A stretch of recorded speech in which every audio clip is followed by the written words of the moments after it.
The appointment of David Wereh as the head of the audit team investigating 50 billion worth of investments in PIP project is madness by James Marape. And James Marape has proven time and time again that he is an absolute idiot to appoint somebody who is deeply implicated under the WEX PNG Connect program.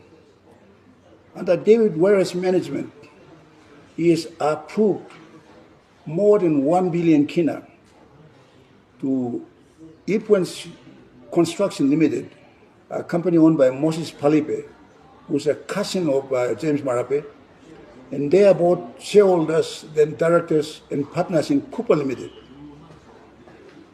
Now that simply implicates David Wereh as conspiring with Marape to commit an act of fraud against the state of Papua New Guinea. Mr. Wereh's appointment as head of the audit team is unacceptable, and we will contest it in a court of law to prove that he's not a fit and proper person to head the audit team. Thank you for watching me. To all my followers right throughout the country, I come alive once more from Kundiawa, and over there in the foreground we have land clearing at the in the middle section of Dikpe Mountain, where there is supposed to be a school of excellence to be built by the government. And this is the member for Gumuni's home area, and we welcome that move.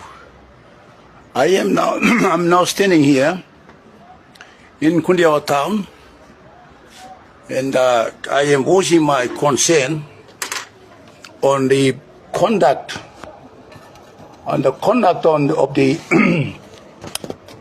of the Prime Minister James Marape in establishing an unlawful body.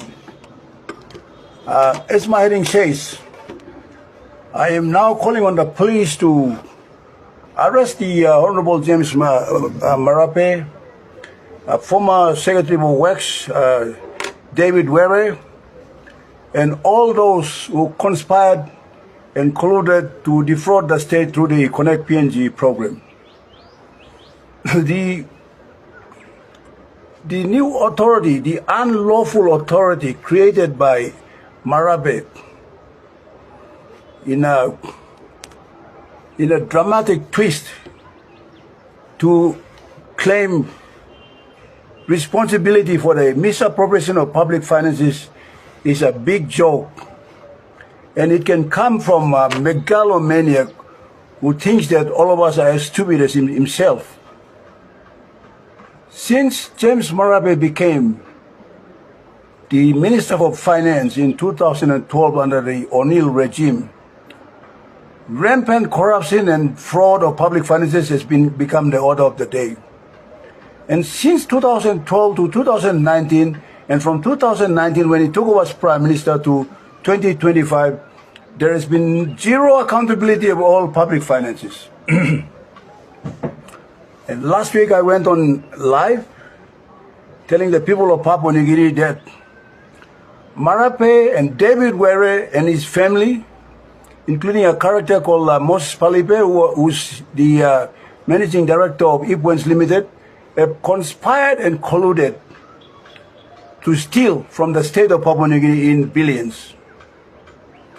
And now, now that the Chief Justice is about to hand down the Yafai case, the ruling on the Yafai case, which might implicate Peter O'Neill and former Prime Minister Peter O'Neill and Marape for the involvement in giving written instructions to the Secretary to make illegal payments to Paul Paraka, Marape is trying to wash his hands clean.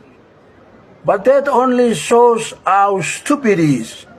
And he's nothing more than a hypocrite. From Kundiawa, I'm going to call on all the Simbu members, from the governor to all the members except for Mugwa Dilu, who's undergoing a court process, to distance themselves from James Marape and join us for a nationwide strike to call for his resignation. The establishment of an unlawful authority is an act of fraud. This is not the first time that Marape has done that. A few months ago, he had given he's contracted the audit of all PNG Connect programs to an Australian accounting firm as if we don't have the Office of the Auditor General. And it simply tells you that Marape is engaging in fraud. And I am now calling on the police to immediately arrest Marape for his fraudulent dealings through the Connect PNG scam.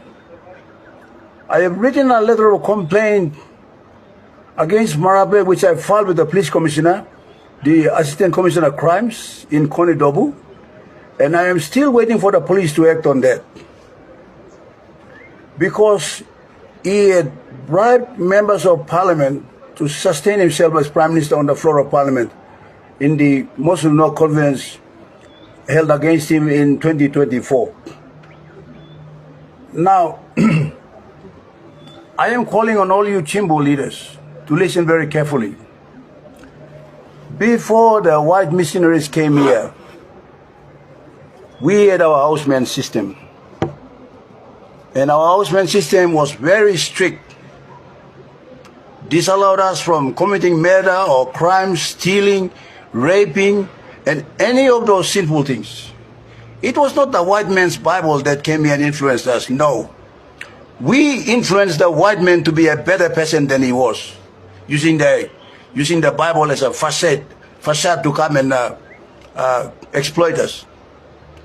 And here, we are allowing a hypocrite and a madman to conduct our affairs and make a mockery of our intellect. So I am calling on all Simbu members to immediately withdraw your affiliation with James Marape and join the people of Simbu.